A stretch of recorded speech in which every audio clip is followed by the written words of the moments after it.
Le fait du jour, bonsoir Éric Le Boucher. Bonsoir William. Et ce soir, votre fait du jour, c'est l'annonce par Total de la reconversion de sa raffinerie de La Mède dans les Bouches-du-Rhône. Restructuration très chère, mais finalement, c'est un investissement assez payant.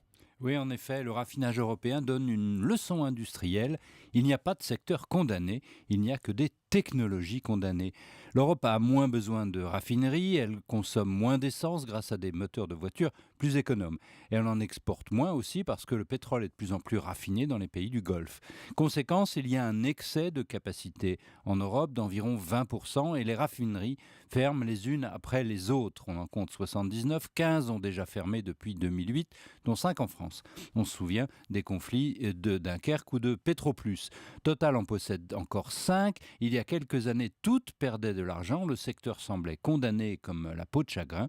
Les salariés sentaient venir le coup près. Mais finalement, non. Total a passé en revue en détail ses raffineries et si je puis dire, il a découvert qu'il était possible de les sauver moyennant de gros investissements. Et c'est ce qui va se passer donc à La Mède et puis également à Donges en Loire-Atlantique. Voilà, 3 sites avaient déjà fait l'objet d'une modernisation, Gonfreville, Les Uns, Grand-Puy, il en restait 2. À Donges, Total va investir 400 millions d'euros, la ligne TGV qui coupe l'usine en deux va être détournée et elle produira des carburants avec moins de soufre, plus rentables. À La Mède, la raffinerie de pétrole sera fermée au profit, tenez-vous bien, d'une raffinerie bio qui produira du diesel à partir d'huiles usagées.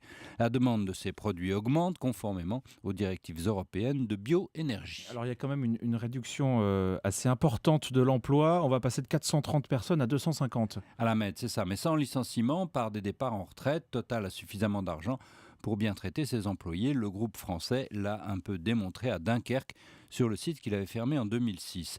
À la fin, en 2017, Total aura 5 raffineries en France, toutes rentables. Le groupe dit que le secteur est sauvé pour 10-15 ans. Les capacités auront été réduites de 20%, c'est vrai, l'emploi aussi, on vient de le voir, il en reste 3800 au total. Mais sans trop de drame. La baisse du prix du brut ne change rien aux perspectives. Les marges sont plutôt d'ailleurs meilleures quand les prix sont bas. Si tout se passe comme prévu, voilà donc un secteur restructuré de façon exemplaire, avec beaucoup d'investissements, il est vrai, 2 milliards d'euros sur l'ensemble des sites français, mais Total a les moyens. Le raffinage à la française, c'était le fait du jour. Merci Éric Le Boucher.